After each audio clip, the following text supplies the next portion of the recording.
सरकार के नियमों को किसी समाचार में समझाना बड़ा मुश्किल रहता है, क्योंकि नियम अपने आप में जटिल रहते हैं। मुझको भी समझने में थोड़ी सी दिक्कत होती है, तो मैं दूसरों को क्या समझाऊं। लेकिन एक मामला ऐसा है जिसका एक बड़ा मानवीय पहलू है, इसलिए मैं ऐसी एक खबर को लेकर आपके बीच आया हूं।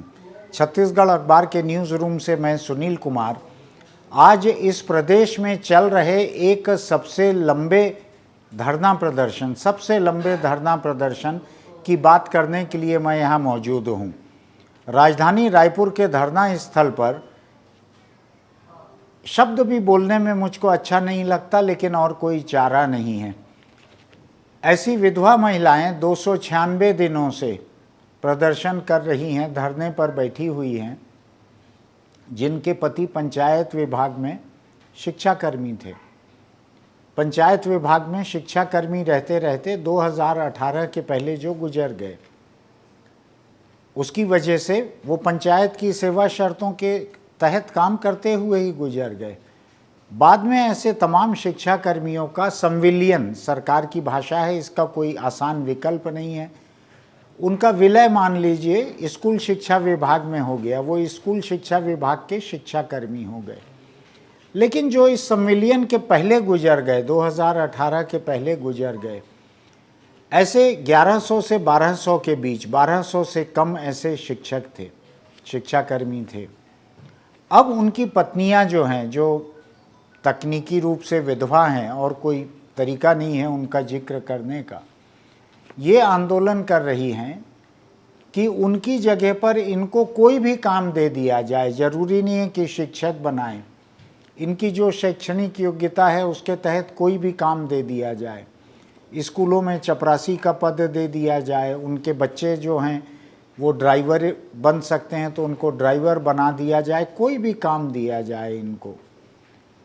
मैं अभी इन महिलाओं से मिलने के लिए गया था अपनी कैमरा टीम के साथ में, वहाँ उनसे मैं बात करके आया हूँ।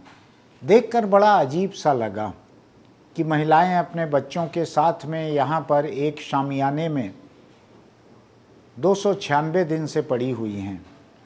हर दरवाज़ा खटखटा रही हैं सरकार का, हर किसी से मिलने की कोशिश कर रही हैं। अभी लोगों से मुलाकात भी उनकी नहीं हो पा रही है।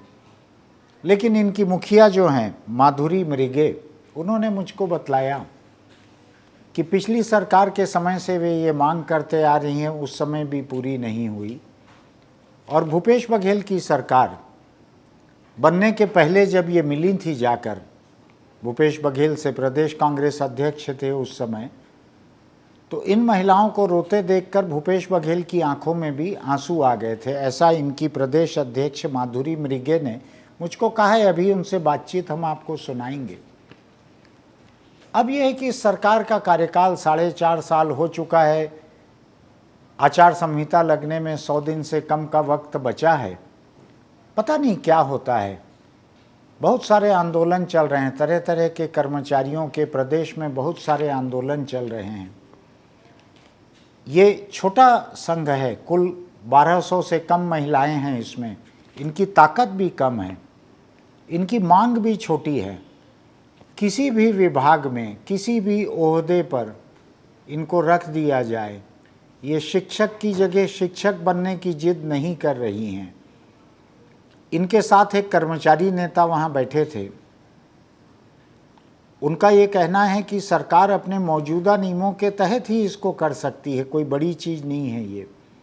ये सच है या नहीं है मुझको नहीं मालूम, ऐसा हो सकता है कि नहीं, मैं नहीं कह सकता। मैं सरकार के नियमों को उतनी बारीकी से नहीं जानता।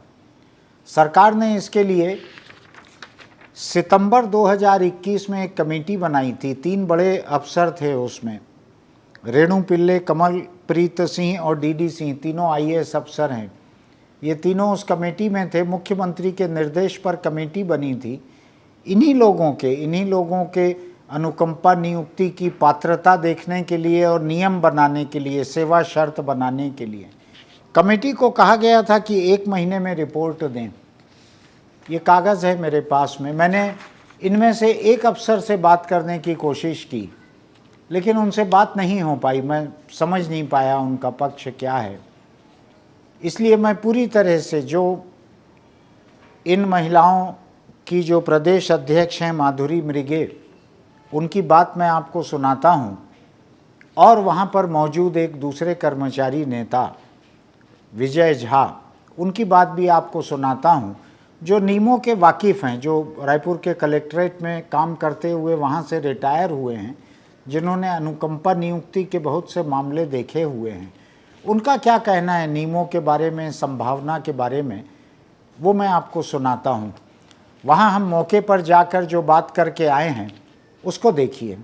मैं आज यहाँ राजधानी रायपुर के धरना स्थल पर ऐसी महिलाओं के बीच में हूँ जिनके पति पंचायत और म्यूनिसिपल में शिक्षाकर्मी थे, शिक्षक थे, लेकिन उनके गुजर जाने के बाद इन महिलाओं को कोई अनुकंपा नियुक्ति नहीं मिल पा रही है। इसमें सरकार के कुछ नियम आड़े आ रहे हैं और शायद कुछ सरकार का इरादा उतना पुख्ता नहीं है इनकी मदद करने का।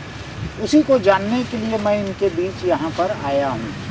तो हम बात करते हैं यहाँ पर अनुकंपा नियुक्ति शिक्षाकर्मी कल्याण संघ। इनके इस आंदोलन को 296 दिन हो गए हैं। 296 दिन। इस सरकार का कार्यकाल खत्म होने के पहले 1 साल पूरा हो जाएगा अगर इनकी मांग पूरी नहीं होती है तो। इनकी प्रांताध्यक्ष हैं माधुरी मृगे। मैं उनसे समझना चाहता हूं कि ये पूरा मामला क्या है। आइए आपको बतलाते हैं। माधुरी जी, ये मामला क्या है जो इतने समय से आप लोग यहाँ आंदोलन में बैठे हैं? थोड़ा सरल भाषा में हमको समझाइए कि क्या है ये मामला। देखिए सर, 1 जुलाई 2018 के बाद जो पंचायत शिक्षक थे उनका संविलियन स्कूल शिक्षा विभाग में किया गया, उनको रेगुलर बना दिया गया। लेकिन 1 जुलाई 2018 के पूर्व जितने परिजन यहाँ दिख रहे हैं, पंचायत शिक्षक के जितने परिजन हैं जो दिवंगत हो गए हैं, उनके परिजन यहाँ बैठे हैं। हम लोगों के जो पति थे उनका संविलियन नहीं हुआ था। मुद्दा यही है कि हम लोगों के पति 15 साल जॉब करे, किसी के 20 साल जॉब करे, किसी के 10 साल जॉब करे, सभी संविलियन के दायरे में आ रहे हैं जी। और ये भी आपको बता दूं कि रमन शासनकाल में 8 साल जिनकी सर्विस को हो चुके थे उनका संविलियन किया गया। तो हम भी ये चाह रहे हैं कि कम से कम हमारे मुखिया 15 साल जॉब करे, हर चीज़ उनको प्राथमिकता दी जाती थी गवर्नमेंट के तरफ से। तो हम भी ये चाह रहे हैं कि हमको भी तकनीकी संविलियन मानते हुए हमारे जो हम लोग जो बैठे हैं, 296 दिन हो चुका है, बहुत बड़ा आंदोलन है सर ये, तो हमारा भी निराकरण संविलियन के दायरे में कर दे। क्योंकि बहुत सी ऐसी अगर हमारे में टेक्निकल प्रॉब्लम आ रही है। 2014 में टीटी डीएड मांगा गया था, मैं खुद 2015 की हूँ, है ना। टीटी डीएड मांगा गया था, उसमें पेच फंसा था कि आप हमसे डीओ सर बोले थे, सीओ सर, कि आप टीटी और डीएड करके आ जाओ, आपको जॉब दे दिया जाएगा। सर टीटी करना इतना इस उम्र में हम लोगों के लिए सर नहीं हुआ, और हमारे मुखिया के जाने से स्थिति ऐसी सड़क पर आ गई कि हमें खाने के लाले पड़ गए। तो किस तरह से हम डीएड करेंगे, बीएड करेंगे और टीटी करेंगे? आप उम्र को भी देखिए, एक सहानुभूति होती है, सहानुभूति के अनुसार माननीय मुख्यमंत्री जी हमको कहीं भी एडजस्ट कर सकते हैं, मानवता के नाते। जरूरी नहीं है कि हम टीटी डीएड करेंगे तो हमको शिक्षक बनना है। हम शिक्षाकर्मी हमें नहीं बनना है, हमें शिक्षक ना बनाए, हमें हमारी योग्यता के अनुरूप हमको नियुक्ति दे दे, यही हमारी मांग है। कितनी महिलाओं का मामला है ये? देखिए सर, यहाँ पर आपको और बताना चाहूँगी कि यहाँ पर जो दिवंगत हुए हैं तो हमारे पति थे, इनके जो थे बच्चे लोग भी बैठे हुए हैं, किसी के पिता हैं, किसी की सिस्टर है, किसी के ब्रदर है ना, किसी के हस्बैंड है। ऐसे परिजन यहाँ बैठे हुए हैं जो मांग रहे हैं कि हमारे मुखिया चले गए हैं। तो 1269 की है सर, 1269 लोग हैं तो जो गरीबी स्थिति से जूझ रहे हैं, और हम यहाँ पर बैठे हैं सिर्फ हमारे बच्चों के लिए। हमारे बच्चे ना सर ढंग से पढ़ पा रहे हैं और ना खा पा रहे हैं। जब संविलियन के बाद वालों को, शिक्षकों को देखते हैं हम तो हमारे आंख में आंसू रहते हैं कि अगर सरकार संवेदनशील है तो हम लोगों को भी हमारा निराकरण कर दे, हमारी योग्यता के अनुसार नियुक्ति दे दे, ताकि हम अपने बच्चों का भविष्य बना सके। आपकी सरकार में किससे किससे बात हो पाई है?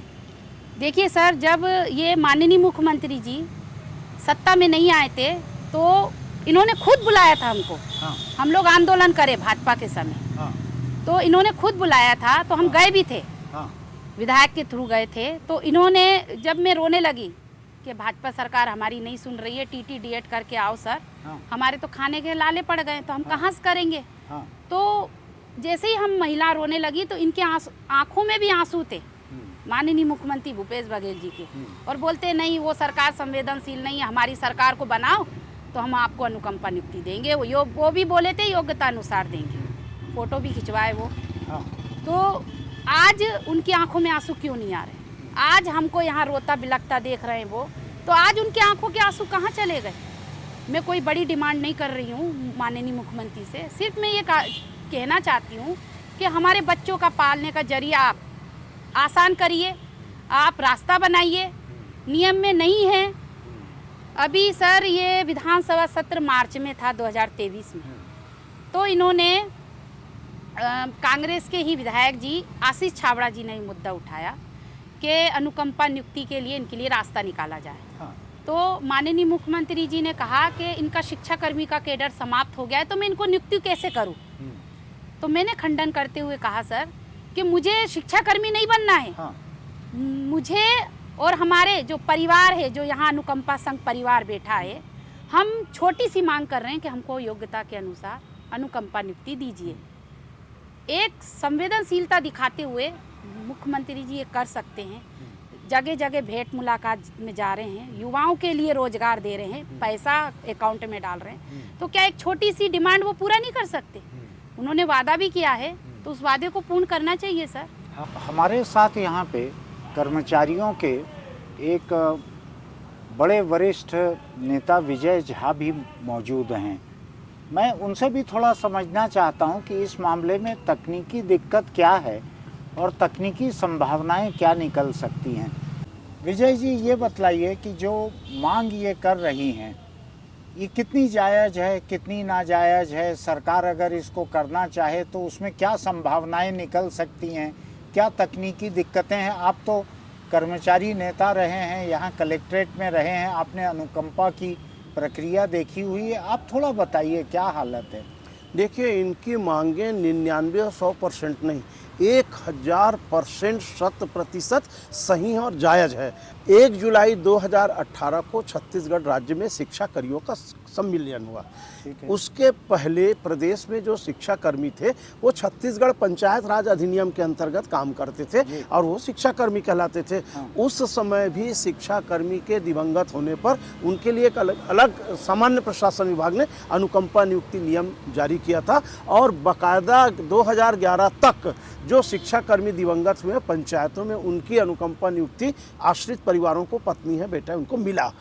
जब पंचायत अधिनियम में संशोधन हुआ और ये बात आया कि शिक्षा कर्मी पद के लिए मिनिमम क्वालिफिकेशन, न्यूनतम शैक्षणिक योग्यता डीएड, बीएड, उसके बाद टीटी एग्ज़ाम, तो उसके कारण जो है शिक्षक के पद पर अनुकंपा नियुक्ति नहीं मिल पाई। लेकिन कई लोग उस समय भी लिपिक और भृत्य बने हैं, चपरासी बने हैं।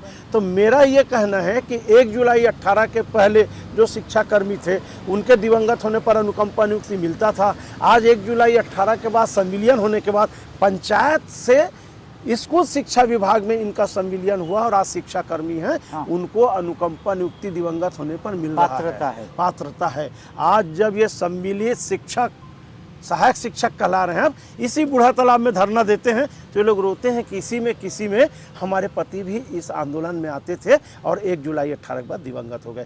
जो सरकार, जो अधिकारी, जो नेता ये कहता है कि इनको पात्रता नहीं है, योग्यता नहीं है, इनको अनुकंपा नियुक्ति नहीं मिलेगा, 100% गलत भ्रामक बात करते हैं। इनको अनुकंपा नियुक्ति, फिर बोल रहा हूँ, ये डीएड नहीं है, ये बीएड नहीं है, ये टीटी एग्जाम दिला नहीं सकते।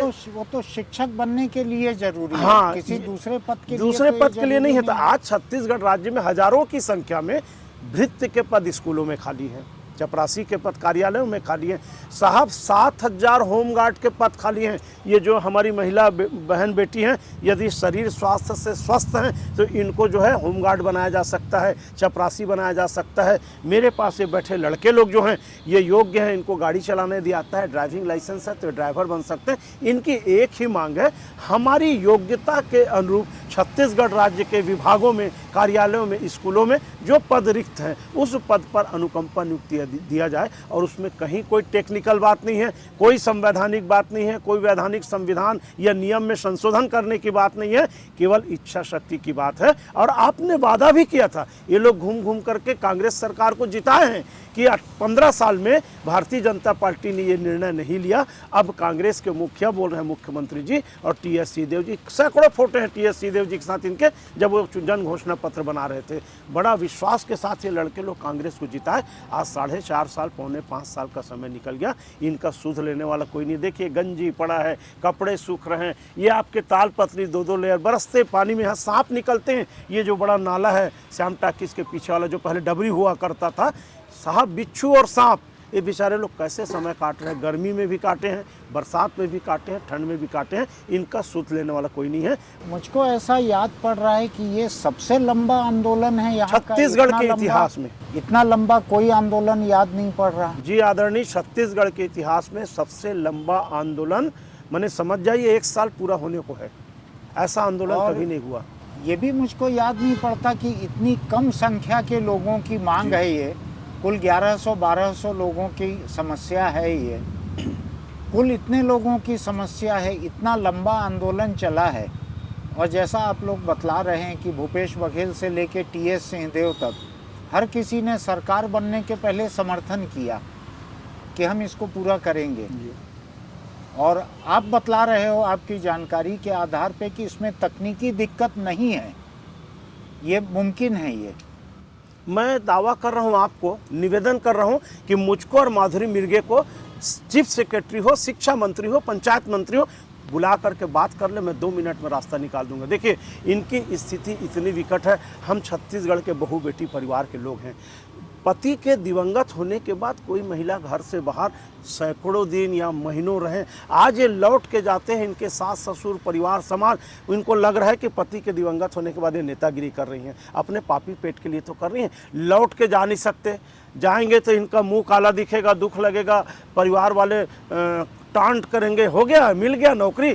तो ये तो अंतिम सांस तक के यहाँ धरना देंगे, चाहे कुछ भी हो जाए। ये लोग तो इतना खतरनाक निर्णय लिए हैं कि परिवार समेत, बच्चों समेत आत्मदाह करने का। मैंने इनको मना किया, मैंने इनको मना किया कि ट्रेड यूनियन आंदोलन में या किसी भी आंदोलन में हमको मरना नहीं है, जो हमारा अहित करेगा वो मरेगा। ऊपर वाला भी कहीं ना कहीं आपके साथ है, ये अप्रिय निर्णय मत लेना। लेकिन इन्होंने शव यात्रा निकाला, बूढ़ा तालाब में पानी में डूबे, तमाम किस्म के आंदोलन करने का केवल एक उद्देश्य है कि कोई एक हनुमान जी जैसा मंत्रालय से निकल के आकर के इनके दुख को, इनकी पूरी पीड़ा को समझे और कोई रास्ता निकाले। आपका ये कहना है कि तकनीकी रूप से ये संभव है, ये बिल्कुल बिल्कुल, इसमें नियम कहीं आड़े नहीं आते, सरकार बिना रूल्स को बदले हुए इसको कर सकती है, ऐसा आपका कहना है? बिल्कुल बिल्कुल। पर हित सरिस धर्म नहीं भाई, इनका जिंदगी, इनके परिवार का जिंदगी, बच्चों का जिंदगी बन जाए, इसके लिए हर काम किया जा सकता है। और हम सरकार के साथ हर कदम चढ़ रहेंगे। यदि कुछ होता है तो ये लोग सब उनका साथ देंगे। और क्यों होगा भाई, आप पहले भी अनुकंपा नियुक्ति देते थे, बाद में भी अनुकंपा नियुक्ति दे रहे। केवल 1 जुलाई 18 का ऐसा कौन सा स्काई लेप फट गया जिसके कारण इनको आज तक के 1 साल तक के धरना प्रदर्शन करना पड़ रहा है और अनुकंपा नियुक्ति नहीं मिल रहा है। मेरी साधना का शेष रहना चाहिए, मैं रहूं या ना रहूं, मेरा देश रहना चाहिए। यदि इनको अनुकंपा नियुक्ति मिल जाएगा तो जीवन भर कांग्रेस सरकार और भूपेश बघेल जी और टीएस सिंहदेव जी को याद करेंगे कि इनके कार्यकाल में हमारा अनुकंपा नियुक्ति हुआ था। आप याद करिए 85 में मोतीलाल वोरा जी मुख्यमंत्री थे, कर्मचारियों के लिए वोरा आयोग बना, वेतनमान बना, आज भी वो वोरा वेतनमान कहलाता है। वो तो दिवंगत हो गए लेकिन उनका नाम चल रहा है। मैं ये चाहता हूँ कि ऐसा कोई काम कर जाए, और कोई बड़ी समस्या नहीं है, बड़े पैसे की बात नहीं है, पद भी रिक्त है, भर्ती भी करना। आप जो सीधी भर्ती कर रहे हैं उसी में जोड़ दीजिए कि ये दिवंगत पंचायत शिक्षक के परिवार के सदस्यों को प्राथमिकता के आधार पर उसमें अनुकंपा नियुक्ति दी जाएगी और आवेदन ले लो, भर्ती कर ले। माधुरी जी ये बतलाइए, आपने जो बतलाया और विजय जी ने जो बतलाया, इन दोनों को समझा मैंने और हम कोशिश करेंगे सरकार के सामने इस बात को रखने की। लेकिन 296 दिन हो चुका है, नहीं करती है, मान लीजिए सरकार अड़े रहती है, क्या करेंगे आप लोग? कब तक बैठेंगे यहाँ पे? यहाँ तो ये घर बार जैसा चल रहा है आपका, कब तक बैठेंगे यहाँ?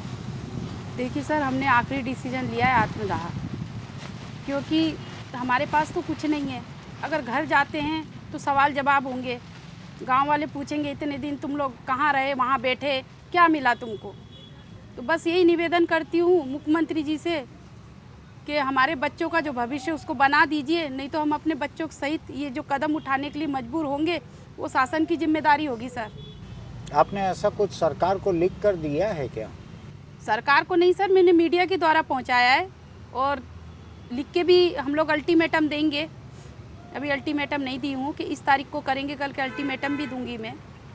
शासन को अभी देख रहे हैं हम, क्योंकि मेरी बात हुई है सर अभी कांग्रेस भवन में रवि घोष जी से।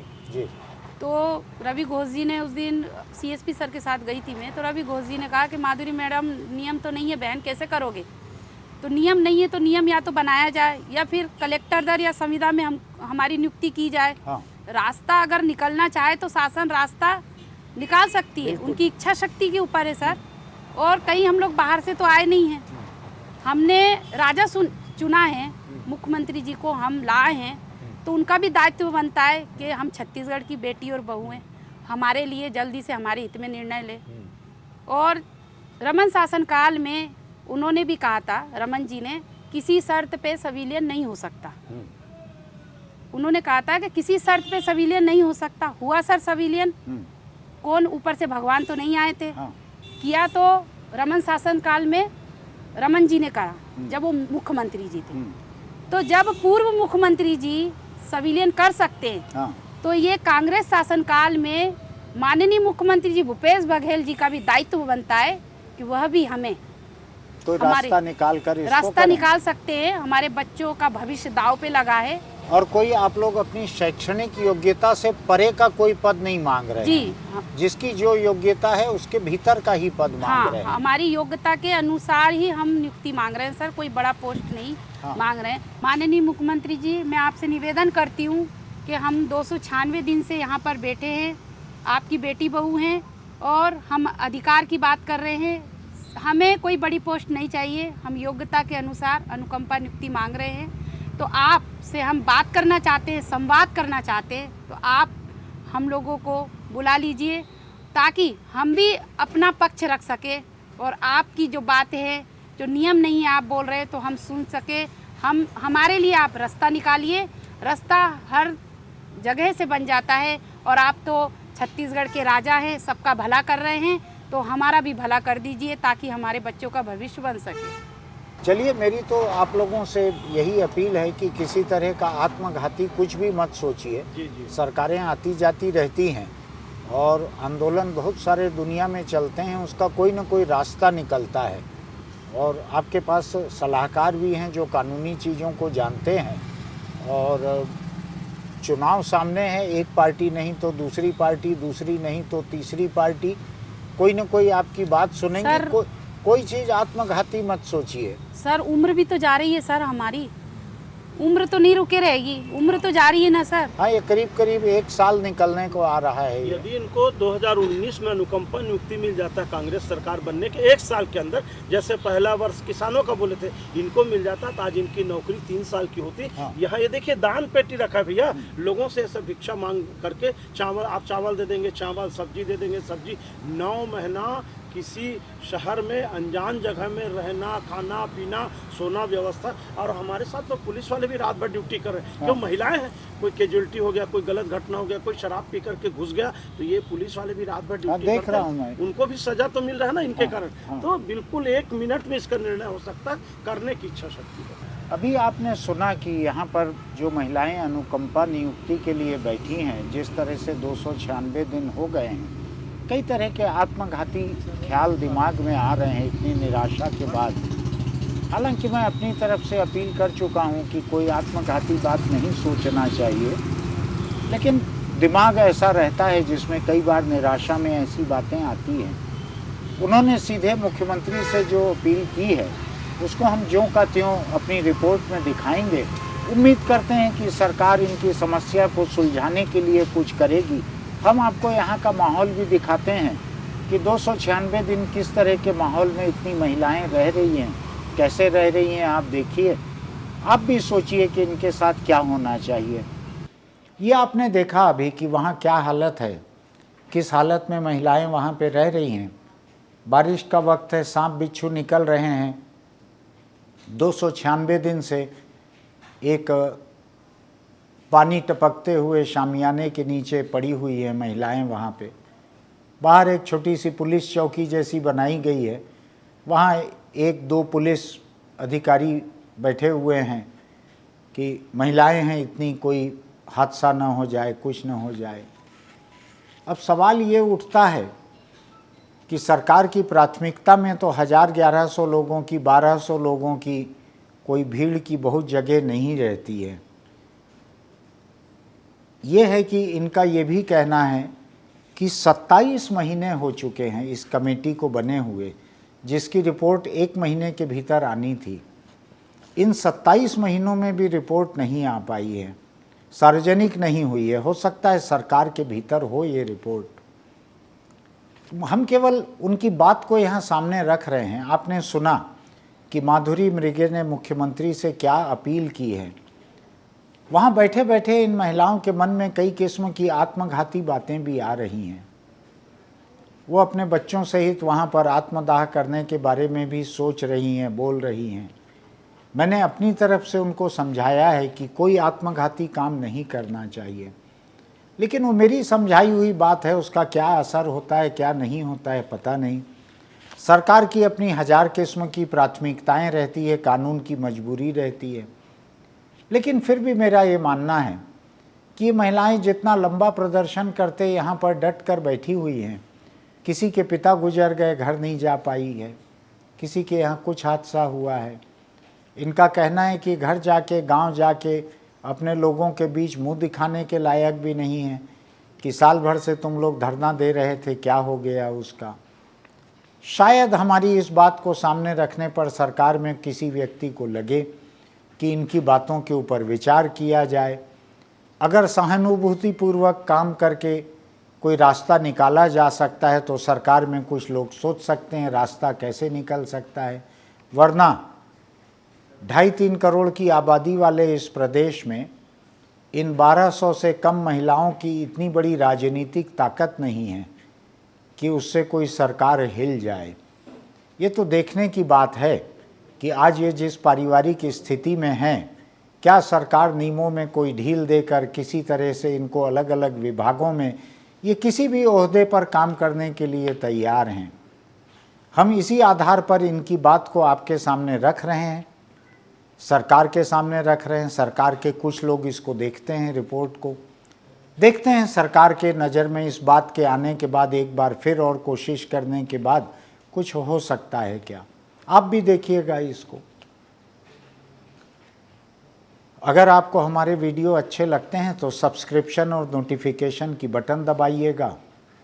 अगर आप दुपहिया चलाते हैं तो हेलमेट ज़रूर लगाइए, बेल्ट लगाइए हेलमेट का।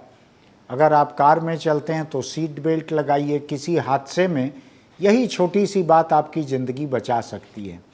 फिर मिलते हैं।